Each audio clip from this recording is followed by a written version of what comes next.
in that I'm going to all the way until full implementation so you can see what parts of this bill are going to impact you. I would really encourage you to share this information, this video if you would, with anybody that you care about that's already on Medicare. Here's a basic timeline. You're going to see some basics here, and I'm going to get really in depth, but it's going to start in 2023 and go all the way through 2029. That's what the bill covers. I'm going to dive in here a lot closer though. And the most important thing, what does it mean to you? There are facts and figures, but I want to break it down and make this a little bit unique into how does it impact you exactly. So if you don't know who we are, we're the Senior Savings Network, an organization that helps seniors at no charge from coast to coast with their Medicare insurance. You can click that little thing over there. Actually, what you do is you put your phone up to it like you used to do with the menu during COVID, and it'll scan and bring you right to our webpage. If you need help on your Medicare insurance, your Part D, your Medicare Advantage, Medicare Supplement, or making a decision as to whether or not Medicare is right for you at all. That's what we do, and we don't charge for it. More into that later. First of all, there's some parts of this bill that will impact you if you're under 65, not even ready for Medicare yet. Why do I bring this up? Because most people won't.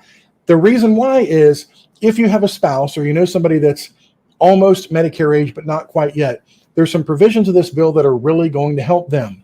If you didn't know it, the American Rescue Plan had limited the cost of the Affordable Care Act, otherwise known as Obamacare, by allowing people to have subsidies from the government far greater in income than they did before. And this was partly due to the pandemic.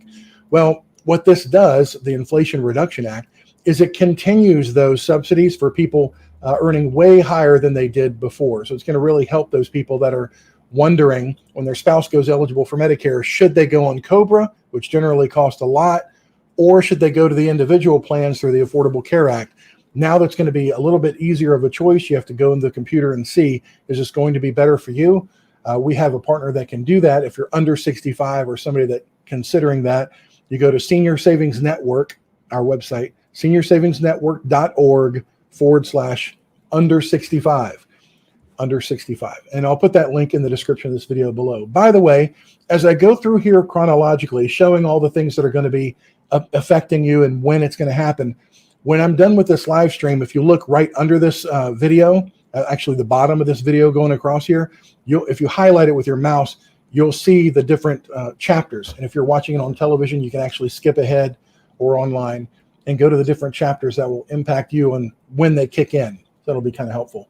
But on the Affordable Care Act, this was going to have a big cliff for people $50,000 in income and higher. And now that's been pushed off. So you'll actually be able to benefit from the subsidies. So what about the people on Medicare? What's going to impact you, which is generally our population that we help?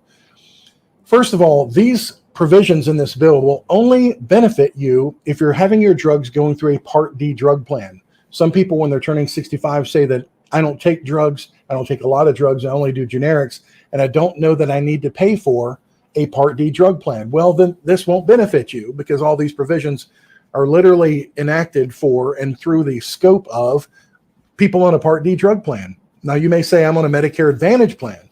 How does that impact me? It still does, because Medicare Advantage plans, most of them have a Part D component. And in the industry, we call it an acronym of MA, Medicare Advantage, PD, MAPD. And that's where they've taken a Part D drug plan and smashed it in with a Medicare Advantage plan, otherwise known as a replacement for original Medicare. But either way, you get the Part D. If you've got it through your Medicare Advantage plan or you've got a standalone Part D drug plan, that's the only way that these provisions are going to benefit you in the years ahead. If you've chosen not to have a Part D plan, that's okay. You can still get on one every year, or a Medicare Advantage plan every year. From October 15th through December 7th, you make that choice, and then January 1st of the next year, that goes into effect.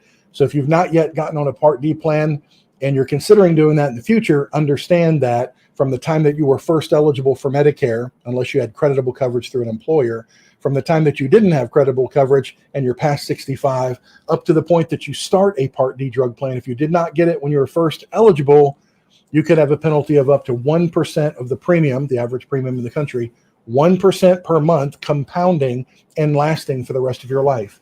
So we could help you figure that out. But this, again, all these provisions I'm about to get into are only for people on a Part D drug plan or a Medicare Advantage plan with drug plan considerations in there. Now, some people are buying these Medicare Advantage plans. They're called the Honor Plan, Patriot Plan, and so forth. They are not an MAPD, Medicare Advantage and Part D. They've stripped out the Part D, and they're primarily sold to people who have VA benefits or other drug coverage, and they don't need the drug coverage added to their Medicare Advantage.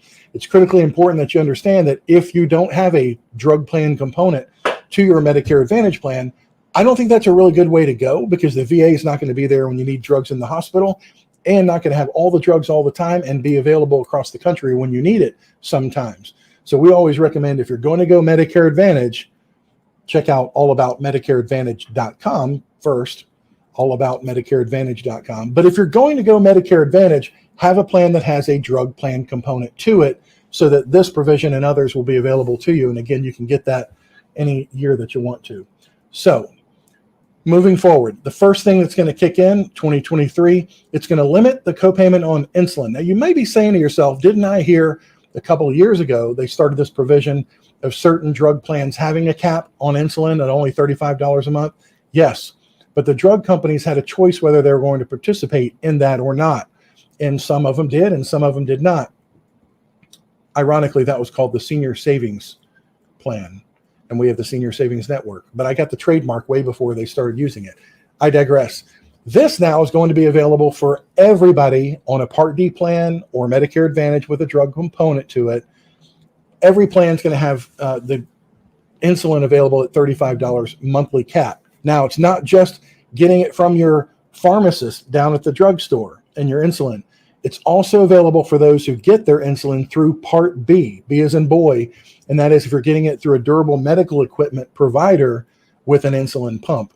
So whichever way you're going to get it, you're going to have a cap going forward of $35 a month. And this is going to be a huge impact on, I think, way more than 3 million people. They estimate 3 million, because we know of some people who've decided, because they didn't get it paid for, or they had to pay $600 a month, now they can get it at a cap of $35, so it's going to open that up for a lot more folks. This is a really great provision, and it starts almost right away. And another one, if the price of most drugs by Medicare increase faster than inflation, and they start looking at back at 2021 for this, then the manufacturer must pay the difference back to the government for having raised the prices so much. So this impacts all Part D drugs that are over $100. If the drug costs less than $100, then this is not going to impact them. And it also excludes, it does include single source drugs and biologics that are covered under Part B, which is nice.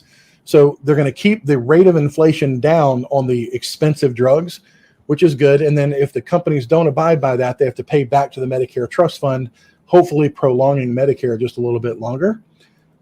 That's a good thing.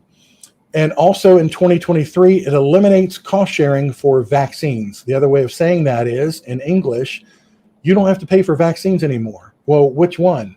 Well, shingles is the most important one, but this list, it's available, and I'll link it also in the description of this video. You can see below. It's quite a big list that's recommended that adults get these vaccines. Also, as part of this, and I know we're talking about Medicare, but this also says that adults covered by Medicaid in all the states, they have to have this paid for 100% as well in the CHIP program. So there are only 25 states across the country that were mandating that their Medicaid for low-income folks would pay for all these. And now it's going to be the rule of the law of the land that Medicaid paying for all this for all adults across the country, and now Medicare as well through the Part D program. Again, need to have Part D, I'm telling you. So that's 2023, some good things happening there. What happens in 2024? I'm glad you asked. Before I get there to 2024, if you're finding any value from this, and I promise you will by the end, please give this video a thumbs up. It really helps the YouTube algorithm, and it helps us to spread the message to people that are interested in changes to Medicare. If you've not yet subscribed to the channel, please subscribe now, and more importantly, hit the notification bell. That way you're notified when there's something new happening to Medicare, and we get that information to you. 2024, what's going to happen then? Well, it eliminates the 5% coinsurance. That's the part that you have to pay on very expensive brand name drugs. When you are in the catastrophic phase, there's 5 phases. I'll go through it really quick. Actually, I'll slow down and go through really slow. There are 5 phases of the Part D program. or the Medicare Advantage with the Part D component. And this eliminates the top part. If you've reached it and you've gotten all the way there where you're paying a lot for expensive drugs, if you've gotten there, this will be a big benefit to you. Now, how does this work exactly? What does it mean to you? There's a video that was done by the Kaiser Family Foundation, which is a nonprofit organization that analyzes things with Medicare and the Affordable Care Act. And I think it's best if you hear it in their own words, because they really explain it in a really great way. And when you do, I'm going to come back at the very end and wrap it up. And I'm going to use their graphic and their video, but kind of splice them together so it makes sense. I've thrown all this at you at once. So are there any restrictions as to who qualifies? No, it will apply to everybody. So it's not an income related benefit or cap that only applies to people with low incomes. And then as far as sort of what's happening in 2024 versus 2025, right now under the Part D benefit, there is kind of a very strange way that people move through different phases in terms of their cost sharing. So there's a deductible, and then there's a initial coverage phase where under the standard benefit, people pay 25%, but actually most people pay some form of copay, like maybe $15 or $20 for brand name drugs. Actually, it's more than that. But then they get to the coverage gap phase and they pay 25% of their total drug costs. They get a 70% discount from manufacturers on brand name drugs until the combination of their actual out-of-pocket costs and the value of that manufacturer discount equals in 2022 just over $7,000. That translates into actual beneficiary out-of-pocket spending of just over about $3,000 this year. That will tick up to, I think, around $3,100 next year. And in 2024, when that 0% coinsurance takes effect above the catastrophic coverage threshold, people's actual out-of-pocket expenses will be around $3,250. Then in 2025, that out-of-pocket cap is actually lowered from that $3,200 amount to $2,000. So there will be significant savings for people who have really high drug costs or take a lot of expensive medications between 2024 and 2025. But in 2024, people who are now exceeding the catastrophic coverage threshold because they have high drug bills will see real savings associated with that 0% coinsurance before the $2,000 cap takes effect the next year. So can I just add, that is essentially like a cap that takes effect in 2024. We've all been hearing a lot about that $2,000 cap in 2025, but from a beneficiary perspective, they will know in 2024 that they will spend no more than that figure Juliette just said, about $3,200 that year, and no more. So essentially the cap is in effect in 2024, and then it drops again in 2025. That's a really good way to put it. So in 2024, you're going to have the cap, and this is what it looks like. And if you look at them, let me make this a little bit larger so you can see it just a little bit better. The current 5 phases you're seeing here on the left-hand side, and this is for people who are really taking drugs. The drug plan can, or they cannot, it's their choice, have a deductible. Medicare sets what the deductible can be if they're going to have a deductible on drugs for their Part D plan. So first you hit the deductible part. What does that mean? Glad you asked. It means that when you're going to the pharmacy, you're paying the 100% of the cost up to that deductible threshold, $480, whatever the threshold is for that year for the deductible. And again, that changes year to year. Some plans let you pay the deductible. Some plans don't have you pay the deductible, but that's the very first step to getting care. All deductibles change on January 1. They reset to the new year's deductible. That's the same whether it's Part D, the drug plan, or Part B of Medicare. Deductibles change the first of the new year, and all it means is you're paying the provider the first part of all the bills before the insurance kicks in and starts helping you. After the deductible phase, that's phase 1, then there's phase 2, and that's generally on a drug plan, that's where they have co-payments. They have different co-payments for different tiers, or the higher tiers, they may have co-insurance, which is a part of the payment that you'll be making toward it. After that phase, you'll enter the coverage gap period where you're paying 25% of the cost of the drug. After your payment and their payment add together to hit that maximum cost, that threshold every year, then it would normally kick you into the catastrophic phase, which in 2022 is still going to be, it's that 5%. However, in 2024, what they're doing is they're eliminating that phase, otherwise known as, they're calling it 0% in the catastrophic phase. 0% of a phase is no phase at all. So I stripped it down a little bit so you can actually see it with that phase removed, because that's really what's happening if you're paying 0% in that phase. So you've got the deductible, you've got the initial coverage period where you're paying copays, then you've got the sharing, and then there's no more. You're done. So essentially, if you're paying 25% of that big number, you're paying $32.50 in 2024, and that's it. This may vary a little bit if that top number's the sharing number of you and them sharing the same number, if that changes at all. What this means is $32.50 is roughly the maximum you're going to pay for drugs in 2024. That's a big relief for a lot of people. It's going to be a very big relief for anybody that's affected by cancer drugs, first of all. It's horrible. And then it goes even better in 2025, again, with the catastrophic phase that you're participating in gone. Your limit then is going to be a hard cap of $2,000. You're not going to be sharing much after you get through the copays and so forth. So again, the max out of pocket is roughly $32.50 for 2024 and $2,000 in 2025 and beyond. We'll have to watch what they do in future legislation here. Now, this is a part that's going to get a little bit nuanced, and I want to share with you.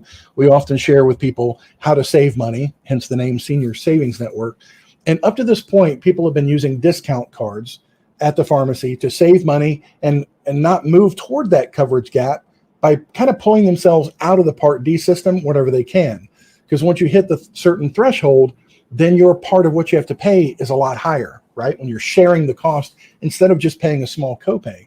So up to now, common wisdom has been,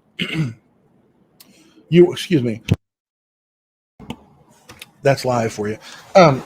Common wisdom has been, if the cash payment for that drug is cheap enough, don't even use your Part D card.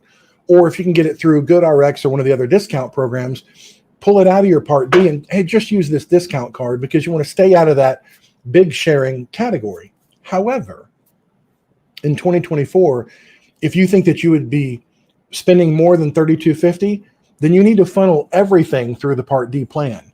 Because when you get to that maximum threshold, you're done. You're not going to pay anymore.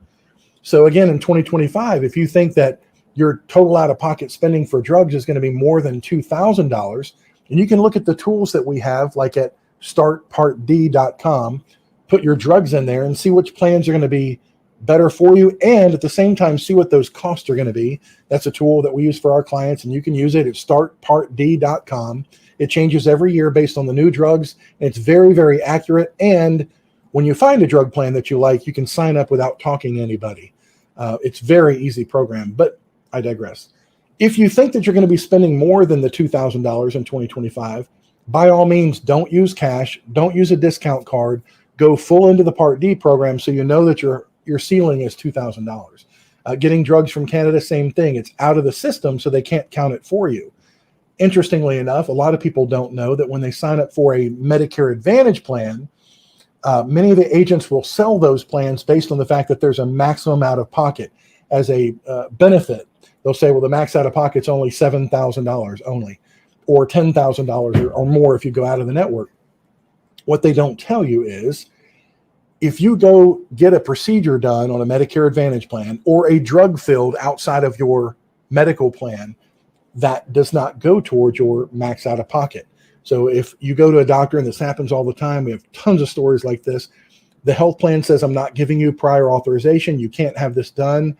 They want it done anyway because they're in pain or they're suffering from cancer or whatever. They go have the treatment done. Health plan says, I'm not paying for it. You have to pay for it out of pocket, cash, and then whatever you paid does not go toward your max out of pocket because it's outside the system.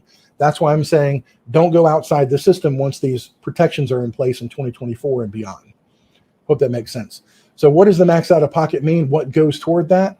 Everything that you're paying at the pharmacy for your drugs goes toward your max out of pocket. Everything. You're part of the deductible. That's the first portion of your drugs or Part B every year. Your deductible starts again every year. So at the pharmacy with the max out of pocket, your deductible will go toward it. All your co-pays go toward it. All your coinsurance goes toward it, and then you're done. That's literally what's coming out of your pocket. What does not go toward the max out of pocket is your monthly premium to be on a plan. So your monthly premium is just a premium that's not actually going toward your drugs down at the pharmacy. Everything that you're paying at the pharmacist through mail order or in person goes toward your max out of pocket. And you get to that level and you're done. Another thing that's coming in 2024 that's really good is it's expanding the part of Medicare that helps you if you're a lower income. And this is changing every year. It's based on the federal poverty level. The federal poverty level is set every year, and it's an inflation-related index.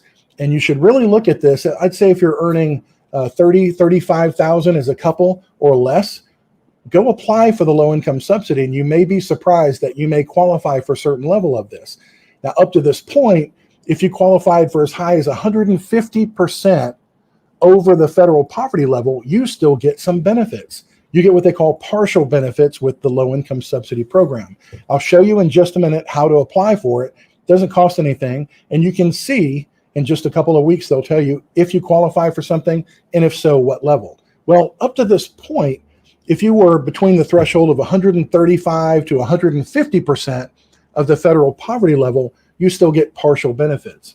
What's happening in 2024 is even if you're 150%, that's 1.5 times the federal poverty level, you're still going to get full benefits of the low-income subsidy. Now, what does that mean? It helps with your monthly premiums to have a Part D plan, can pay some or all of that for you, also your co-payments and your co-insurance. Now, Social Security estimates that this benefit in 2022 has been worth $5,100 for an individual. So that's a lot of money to save, and you should, again, see if you qualify for it. You can do so by going to one of two places. Either their website, ssa.gov/extra help. We'll skip you right to it. You can also Google search how to apply for extra help. Or you can call Social Security at 800-772-1213. And they can walk you through that process. Now, low-income subsidy is two factors. One is your income. We just talked about that. The other are your assets. What do you have in the bank? You have gold in your safe, that kind of thing. Your house, your car, your burial plot, those don't count toward it. You can see all the details on that, again, at the website there. I'll also have the link in the description of the video. If you just go down to the description, you can see that.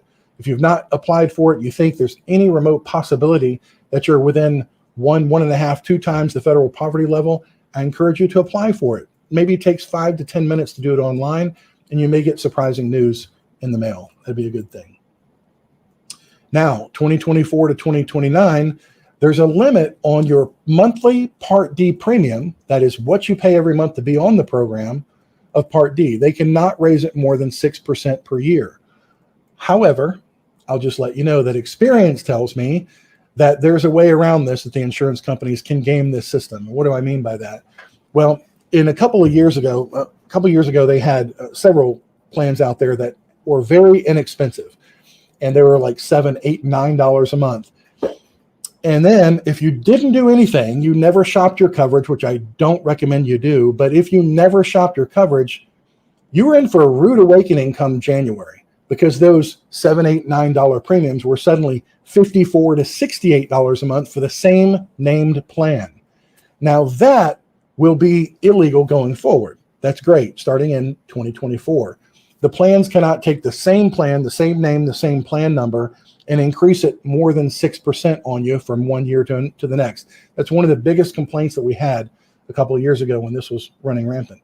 What the carriers can do is what one of the companies are doing for 2023. They're eliminating as a whole their cheapest plan. It's just gone. So you have to have those people rolled into a new plan if they were still staying on it. Well, when they roll into a new plan, that's a new plan number and a new plan premium.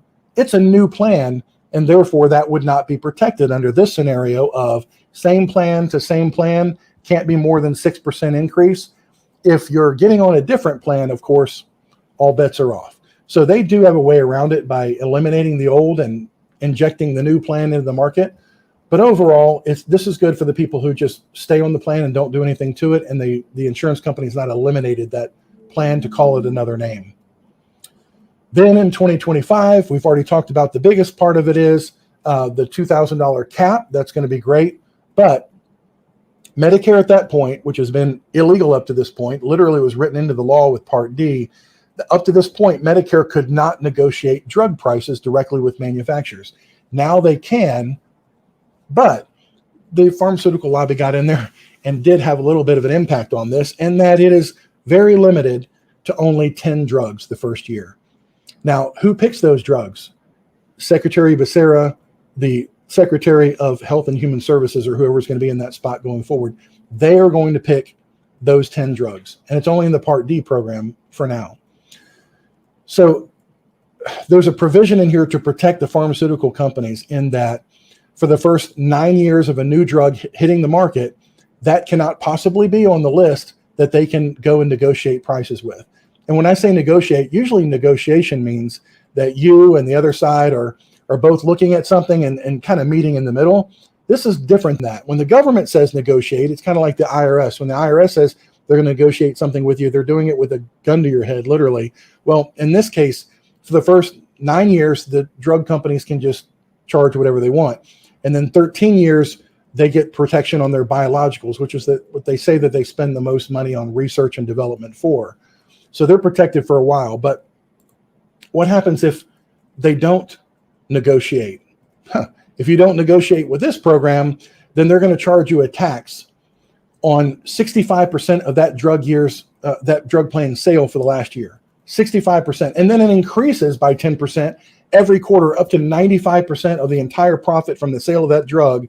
If they wanted it negotiated, by golly, the insurance company, the pharmaceutical company better negotiate for that drug. So they get to pick which one they're going to call in there under the interrogation lamp and negotiate with them.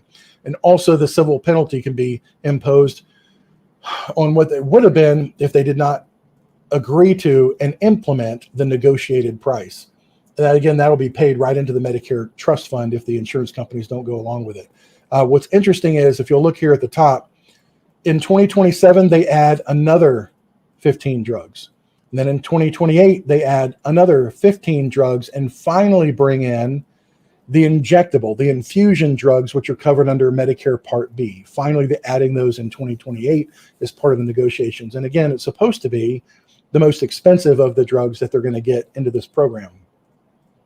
So overall, 60 drugs by 2029 is not going to make a huge impact on the overall sphere of Part D. But here's a timeline for that. The first 10 drugs, the list of those names will be published September 2023. Then negotiations start.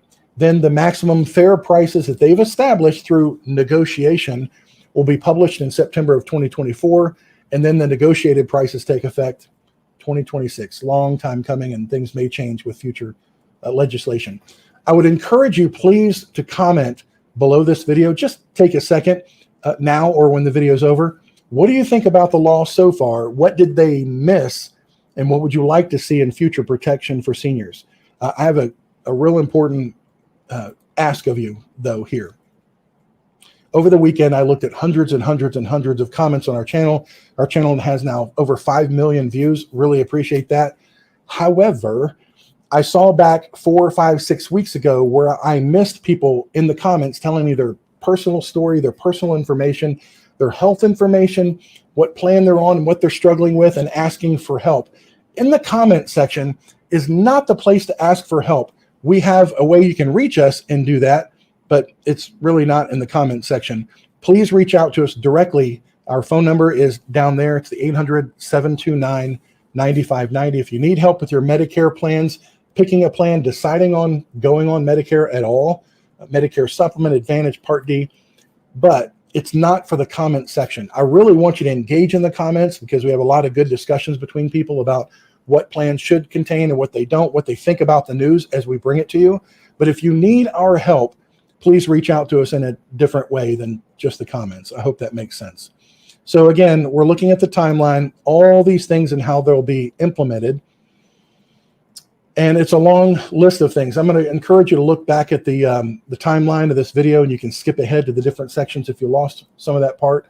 Some of this has yet to be interpreted and implemented by the administrators. So we'll be watching that very closely, as we always do. But if you ever need any help, have any questions about your Medicare insurance, don't know what you have or what you bought, a little scared with who to do business with, I've been in business as an insurance agent for 26 years now.